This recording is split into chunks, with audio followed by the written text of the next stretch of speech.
Assalamualaikum warahmatullahi wabarakatuh. Waalaikumsalam warahmatullahi wabarakatuh.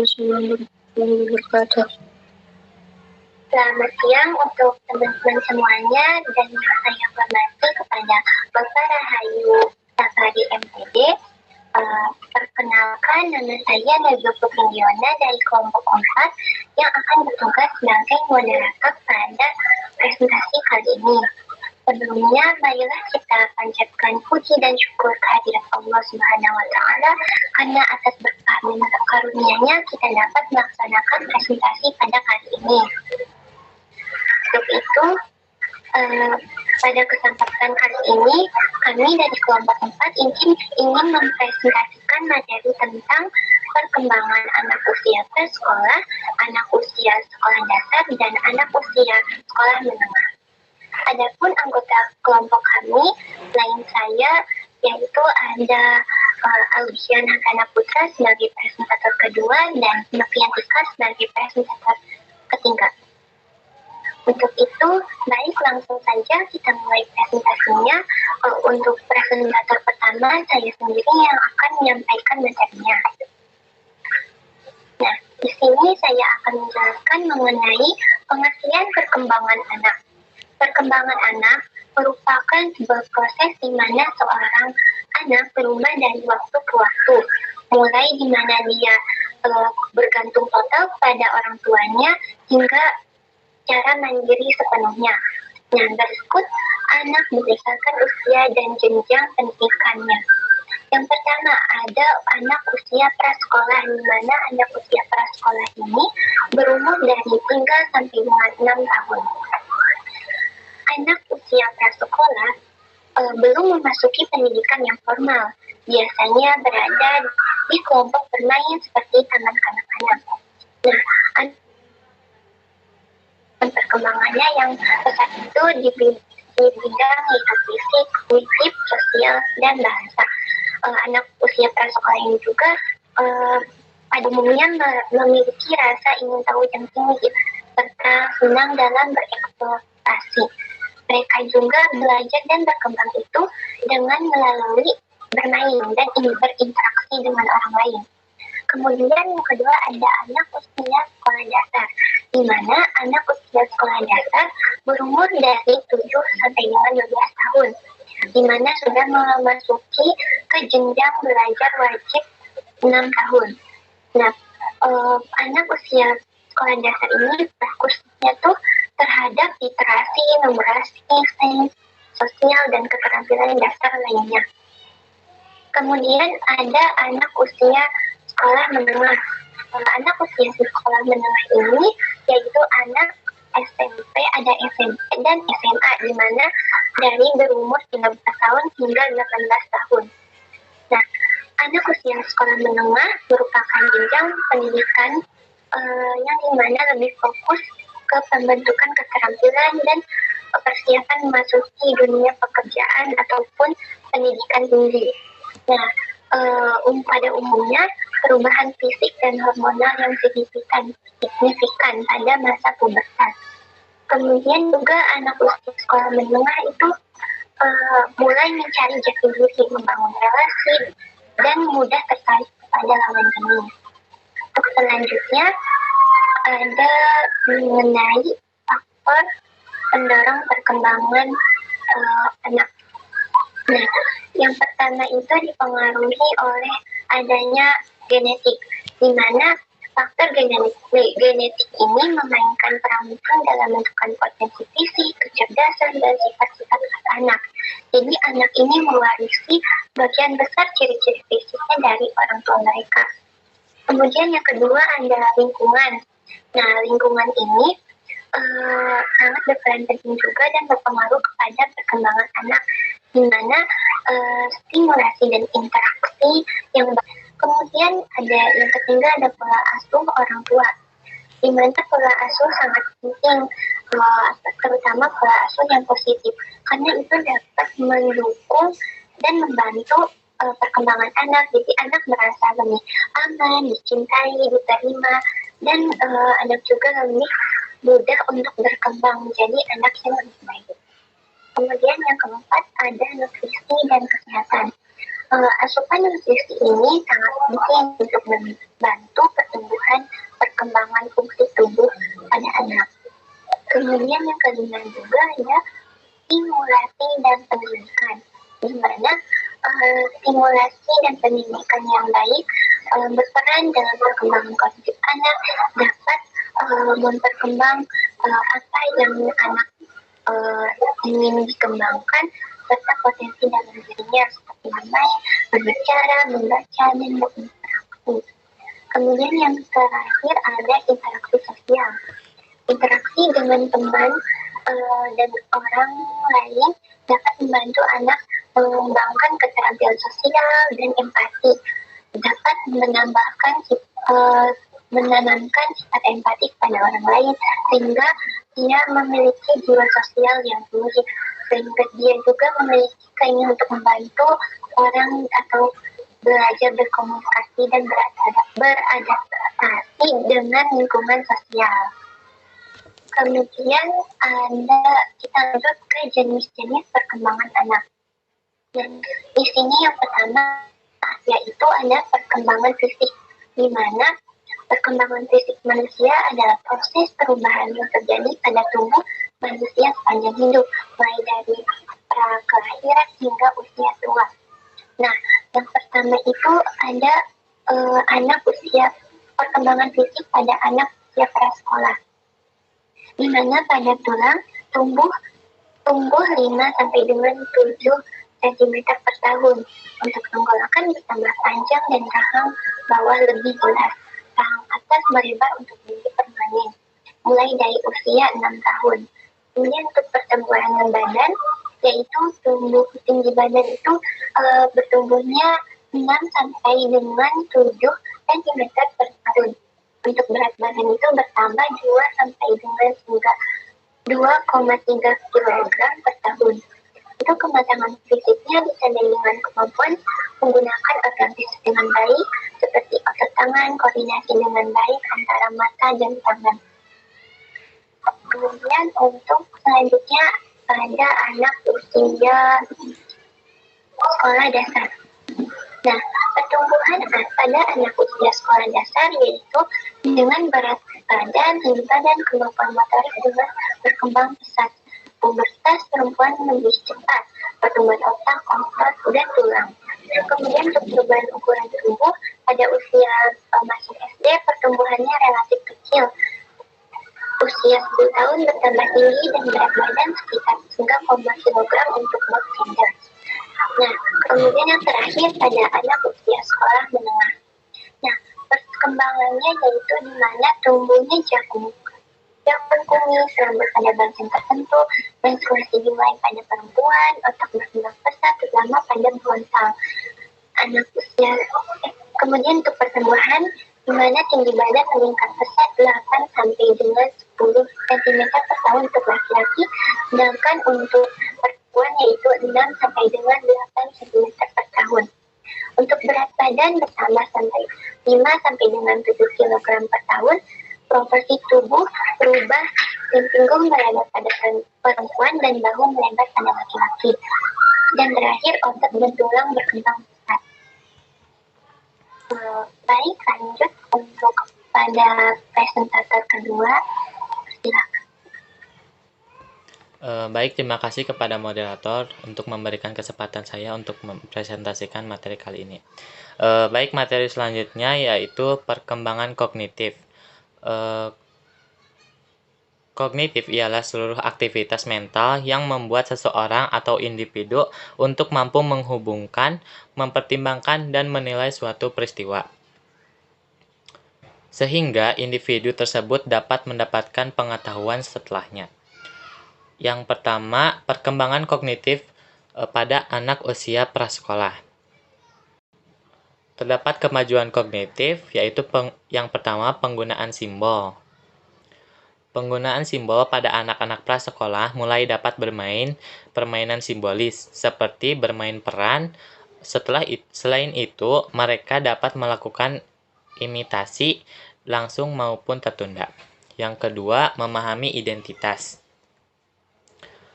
Anak prasekolah memahami bahwa perubahan permukaan tidak mengubah karakter alamiah suatu objek. Yang ketiga, memahami sebab akibat. Anak prasekolah juga mulai memahami bahwa setiap peristiwa memiliki sebab. Ini membantu mereka untuk menghubungkan tindakan dengan konsekuensi. Yang keempat, klasifikasi. Anak prasekolah dapat mengklasifikasikan objek berdasarkan ciri-ciri tertentu. Misalnya, mereka dapat mengelompokkan benda-benda berdasarkan bentuk, warna, dan ukuran. Lalu yang kelima, angka dan matematika. Anak prasekolah mulai dapat menghitung, mengenali pola, dan memahami hubungan antara angka. Yang keenam, empati. Meskipun dalam tahap awal, anak prasekolah mulai mengembangkan rasa empati terhadap perasaan orang lain. Mereka belajar merasakan dan memahami perasaan orang di sekitar mereka. Yang ketujuh, teori pikiran. Anak prasekolah mulai memahami bahwa orang lain memiliki pikiran, perasaan, dan keyakinan yang berbeda. Ini membantu mereka memahami perspektif dari orang lain. Yang kedua, perkembangan kognitif pada anak usia sekolah dasar. Terdapat kemajuan kognitifnya, berkembang dari konkret ke abstrak. Yang kedua, berpikir rasional, mengingat rute, lalu mengategorikan benda atau permasalahan, berpikir induktif, dan menghitung tanpa alat bantu. Lanjut, yang ketiga, perkembangan kognitif pada anak usia sekolah menengah. Terdapat perkembangan kemajuan kognitifnya. Yang pertama, formal operasional. Anak usia SMP dan SMA mampu berpikir abstrak dengan menggunakan simbol-simbol tertentu atau mengoperasikan kaidah-kaidah logika formal. Yang kedua, pencarian identitas. Anak usia sekolah menengah mulai mencari identitas diri mereka masing-masing. Mereka bertanya tentang siapa mereka, apa yang mereka inginkan, dan bagaimana mereka berbeda dari orang lain. Proses ini melibatkan eksplorasi nilai-nilai, minat, dan tujuan hidup. Yang ketiga, interaksi sosial yang kompleks. Anak usia SMP dan SMA semakin terlibat dalam hubungan sosial yang lebih kompleks. Mereka mulai mengembangkan persahabatan yang lebih dalam, memahami dinamika kelompok, dan belajar berkomunikasi dengan berbagai orang. Yang keempat, pemikiran kritis. Kemampuan untuk mempertanyakan, menganalisis, dan mengevaluasi informasi semakin berkembang. Anak usia SMP-SMA dapat memahami sudut pandang yang berbeda dan mengambil keputusan berdasarkan pemikiran yang lebih rasional.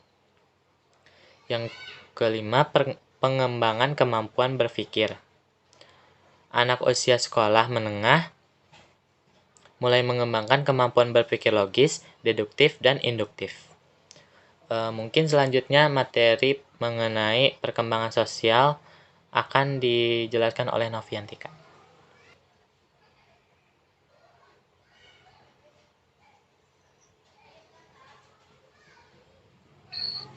Baik, terima kasih. Saya akan memaparkan materi mengenai perkembangan sosial.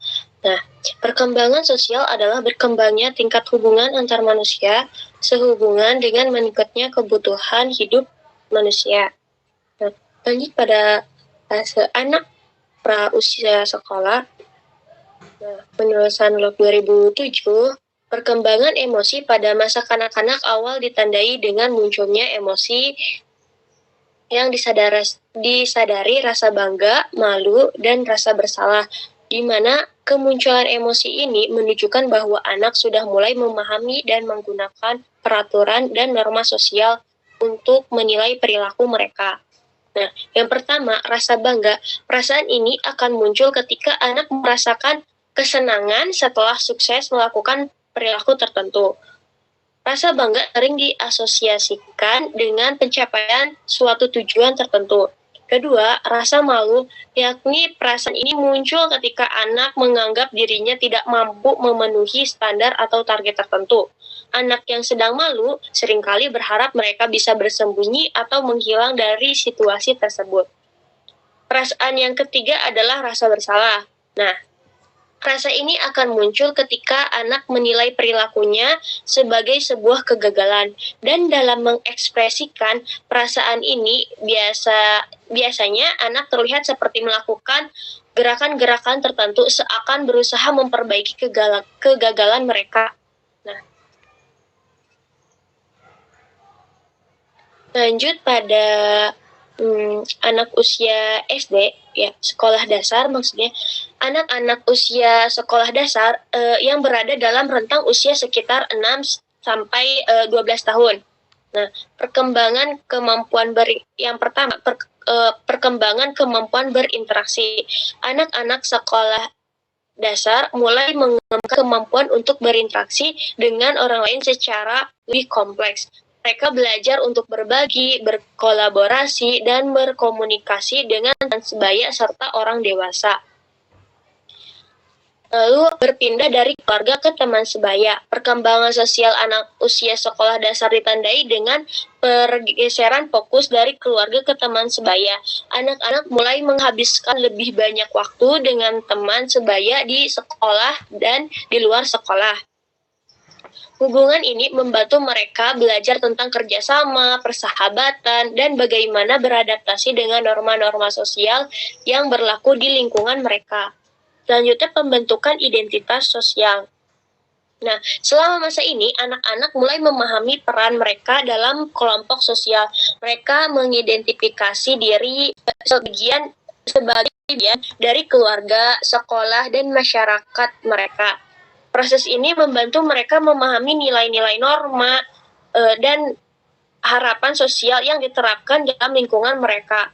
Selanjutnya, perkembangan empati dan rasa tanggung jawab. Nah,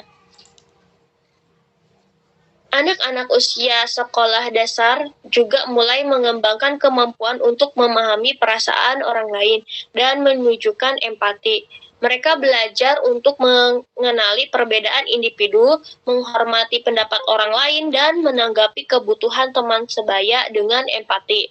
Selain itu, mereka juga mulai merasakan tanggung jawab terhadap tindakan dan perilaku mereka terhadap orang lain. Selanjutnya, mengatasi tantangan sosial. Meskipun banyak perkembangan positif, anak-anak usia sekolah dasar juga menghadapi tantangan sosial. Mereka mungkin mengalami konflik dengan teman sebaya, kesulitan dalam beradaptasi dengan lingkungan sosial baru, atau menghadapi tekanan dari kelompok sebaya. Penting bagi orang tua dan pengajar untuk memberikan dukungan dan bimbingan kepada mereka dalam mengatasi tantangan ini. Nah, selanjutnya, anak usia sekolah menengah. Yang pertama, pemikiran sosial dan nilai-nilai. Pemikiran sosial remaja pada usia ini mulai memiliki pemikiran sosial yang lebih kompleks. Mereka mempertimbangkan hubungan pribadi dan sosial dengan lebih baik. Selanjutnya, egosentrisme, yakni remaja awal sering menunjukkan sikap egosentris di mana mereka cenderung berfokus pada diri sendiri dan menghadapi kebingungan dalam memahami pemikiran orang lain. Nah, selanjutnya, pemikiran politik remaja berkaitan erat dengan perkembangan moral. Mereka mempertimbangkan ide-ide dan pandangan politik secara lebih abstrak. Pemikiran politik mereka tidak lagi berdasarkan prinsip seluruhnya atau tidak sama sekali. Mereka lebih abstrak dan akan kurang individualistik dibandingkan dengan masa anak sekolah dasar.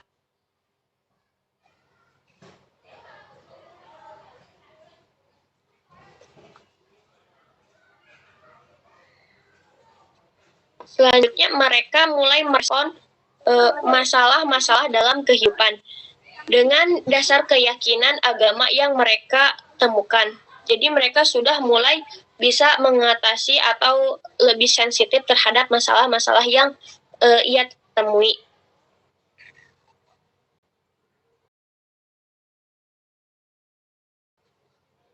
Selanjutnya, kemampuan berkomunikasi.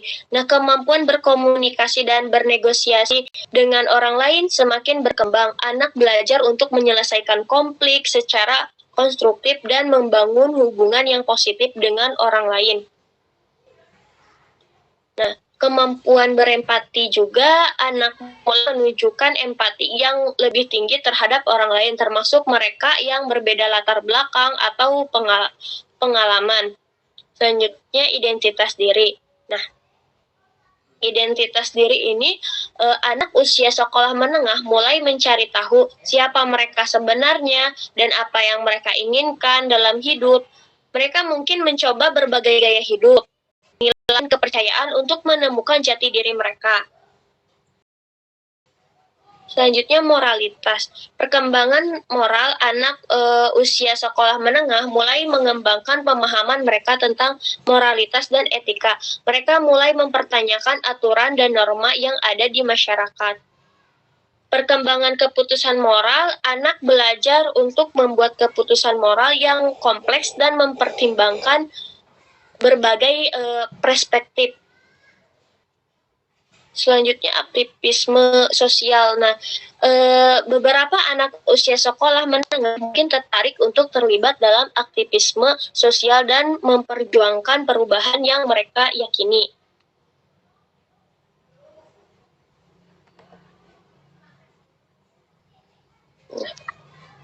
Selanjutnya, materi yang saya akan paparkan mengenai perkembangan kepribadian. Perkembangan kepribadian menuju pada proses di mana individu mengalami perubahan dan pertumbuhan dalam karakter, perilaku, dan pola pikir mereka sepanjang hidup. Nah, pada anak usia prasekolah, munculnya kepribadian mengekspresikan diri mulai dari usia 3 sampai 5 tahun. Nah, mereka mengendalikan diri dengan belajar mengendalikan diri pada usia 3 sampai 5 tahun dan berusaha mandiri dan bereksperimen.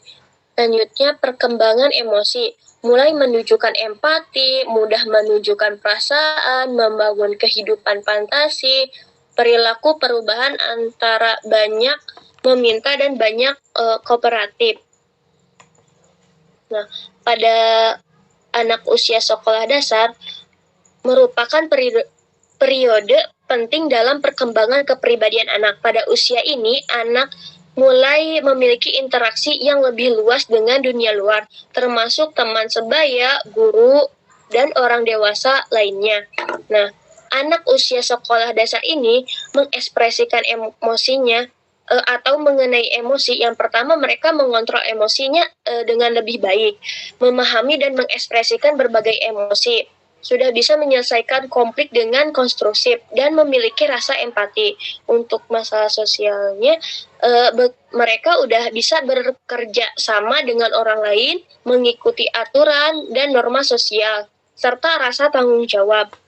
Dan untuk di bagian moral, mereka sudah memahami konsep moral yang kompleks, rasa hati nurani yang lebih kuat, membuat keputusan moral yang bertanggung jawab. Nah, lanjut ke anak usia sekolah menengah. Untuk perkembangan emosi pada anak usia sekolah menengah, mereka sudah bisa mengeksplor emosi lebih kompleks dan intens. Fluktuasi emosional dan identitas diri lebih kuat, serta mereka sudah mencari jati diri. Untuk perkembangan moral pada usia sekolah menengah, mereka memiliki rasa moral yang lebih kuat, membuat keputusan moral mandiri, mempertanyakan nilai dan keyakinan dari orang tua atau guru. Berarti mereka sudah berpikir lebih kompleks. Baik, selanjutnya ada praktik pembelajaran yang relevan. Remaja mengalami perkembangan fisik dan kognitif yang cepat, sehingga penting untuk menerapkan praktik pembelajaran yang relevan dengan kebutuhan mereka. Berikut ada beberapa contoh praktik pembelajaran yang dapat diterapkan. Yang pertama, ciptakan lingkungan belajar yang nyaman dan aman. Memastikan ruang kelas memiliki ventilasi yang baik, pencahayaan yang cukup, dan temperatur yang nyaman. Mengatur kursi dan meja agar siswa dapat bergerak dengan bebas dan mudah berinteraksi. Yang kedua, variasikan metode pembelajaran. Menggunakan metode pembelajaran yang aktif dan partisipatif.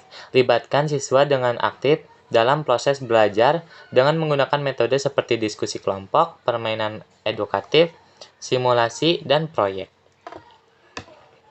Yang ketiga, pertimbangkan kebutuhan fisik dan kognitif individu. Memberikan jeda istirahat secara berkala untuk memungkinkan siswa bergerak, melegakan tubuh, dan menyegarkan pikiran. Sediakan bantuan dan dukungan bagi siswa dengan kebutuhan fisik atau kognitif khusus seperti kursi khusus, alat bantu pendengaran, waktu tambahan untuk menyelesaikan tugas, atau materi pembelajaran yang dimodifikasi. Lalu yang keempat, bangun hubungan yang positif dengan siswa. Menciptakan suasana kelas yang terbuka dan aman bagi siswa untuk mengungkapkan pikiran dan perasaannya. Selalu memberikan apresiasi dan pujian atas usaha pencapaian siswa. Yang kelima, memanfaatkan teknologi untuk mendukung pembelajaran. Memanfaatkan platform pembelajaran online untuk memberikan akses belajar yang lebih fleksibel dan mudah dijangkau. Gunakan aplikasi edukatif yang dirancang untuk membantu siswa belajar dengan cara yang menarik dan interaktif.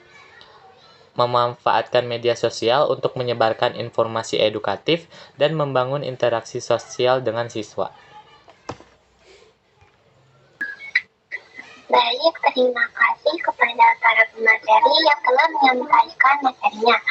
Baik, kita langsung saja masuk ke sesi tanya jawab.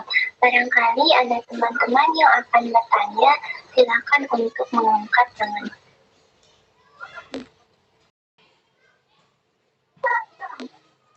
Bertanya, Silakan.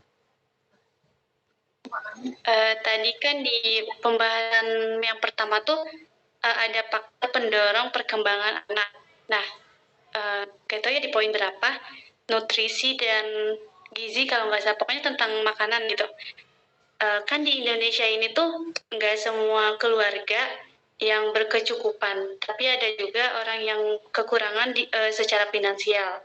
Nah, bagaimana kondisi gizi anak-anak yang tinggal dalam kondisi kekurangan secara finansial? Apakah hal tersebut berdampak pada perkembangan fisik dan kognitif mereka? Terima kasih. Baik, izin menjawab pertanyaan dari Amlina. Bagaimana kondisi gizi anak-anak yang tertinggal dalam kondisi kekurangan secara finansial? Apakah hal tersebut berdampak pada perkembangan fisik dan kognitif mereka? Kekurangan gizi pada anak-anak yang dapat memiliki dampak serius pertumbuhan fisik dan kognitif, karena kan seperti yang disebutkan tadi, nggak semuanya warga itu memiliki finansial yang cukup. Ada yang kurang, ada yang menengah, ada yang menengah ke atas gitu ya. Kalau misalkan mempengaruhi gizi karena finansialnya nggak cukup, itu bisa menyebabkan yang pertama, imunitas tubuh tuh rendah. Ini rentang usia, misalkan masih anak-anak ya, misalkan balita yang mengalami kekurangan gizi itu lebih sulit sembuh waktu sakit teh dibandingkan anak-anak yang gizinya baik. Jadi imunitasnya kan rendah gitu, jadi kurang apa, jadi buat sembuh tuh agak susah gitu karena sistem imun tubuhnya itu lemah. Terus yang kedua itu gangguannya pertumbuhan fisik, contohnya itu stunting, kondisi di mana tinggi badan yang lebih pendek dari anak-anak seusianya gitu. Terus risiko penyakit tidak menular saat usia dewasa. Maksudnya, anak yang mengalami kekurangan gizi memiliki risiko lebih tinggi mengenai penyakit tidak menular, contohnya seperti diabetes, jantung saat usia dewasa. Terdapat juga risiko kematian. Kekurangan gizi yang paling buruk adalah gizi buruk yang memiliki risiko kematian hampir 12 kali lebih tinggi dibandingkan anak yang memiliki gizi yang baik. Kekebalan tubuh yang rendah menyebabkan kondisi yang lebih parah saat menderita penyakit infeksi dan dapat menyebabkan kematian. Mungkin itu barangkali ada tambahan dari rekan-rekan. Ingin menambahkan ya, mungkin ada juga dampak lain dari adanya kurang gizi atau nutrisi gitu. Mungkin kayak jadinya perkembangan otaknya itu terlambat gitu, terus jadi membuat dia kesulitan dalam belajar gitu, kayak tidak mudah untuk mengerti, kayak soalnya perkembangan otaknya itu terlambat. Kemudian juga IQ-nya juga pasti berpengaruh kan terhadap IQ anak tersebut. Nah, untuk perilakunya juga pasti agak beda. Kayak yang kurang gizi itu mungkin bisa jadi dapat mempengaruhi emosinya gitu, kayak mudah marah, kayak itu juga kayak hiperaktif juga gitu, kayak agresif. Dan juga kalau misalnya dalam belajar mereka kurang berkonsentrasi gitu, dikarenakan perkembangan otaknya itu lambat karena kurangnya gizi dan nutrisi. Makanya kan kita suka ada kayak makanan yang bergizi itu dapat mempermudah berkembangnya, mempercepat berkembangnya anak, misal kayak untuk bisa minum susu jadi cepat tinggi kayak gitu. Jadi makanan ini dan pola makan itu berarti sangat penting untuk perkembangan anak, terutama untuk pertumbuhan otak. Ada tambahan lagi atau cukup? Kan di Indonesia itu ada lembaga, pasti setiap negara ya ada lembaga kesehatan.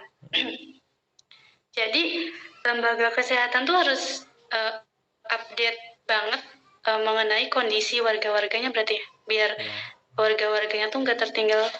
Jadi lembaga kesehatan itu tuh kayak tersampaikan kepada emang yang berhak mendapatkannya.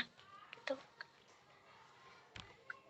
Ada posyandu remaja, terus juga usia yang lanjut kayak buat orang tua gitu.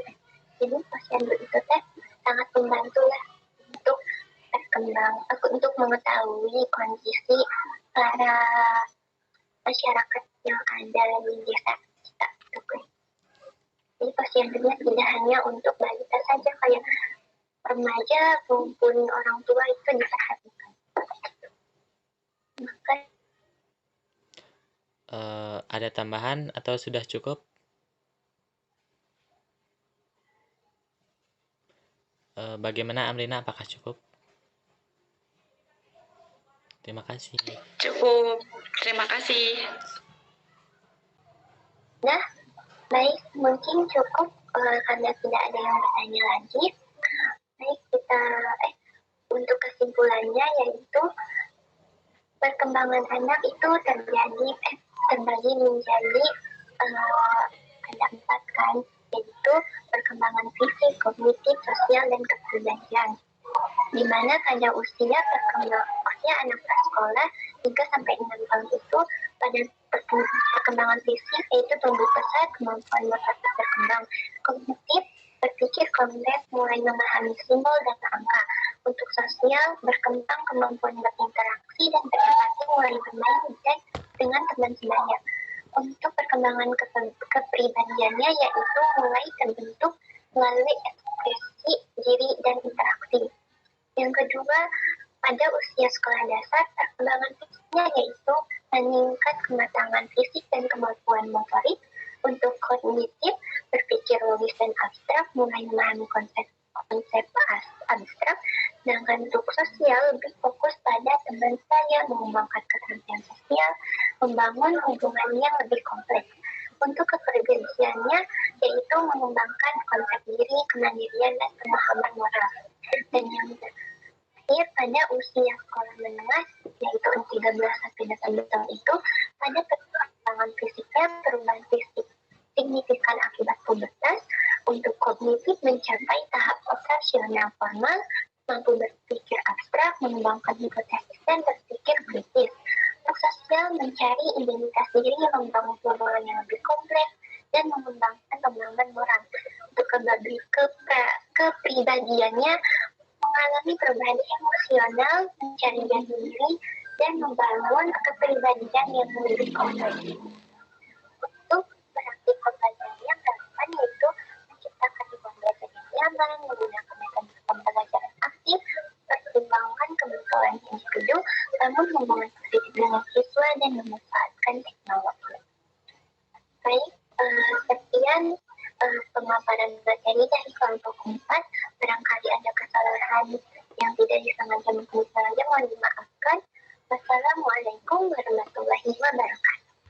Waalaikumsalam warahmatullahi wabarakatuh. warahmatullahi wabarakatuh.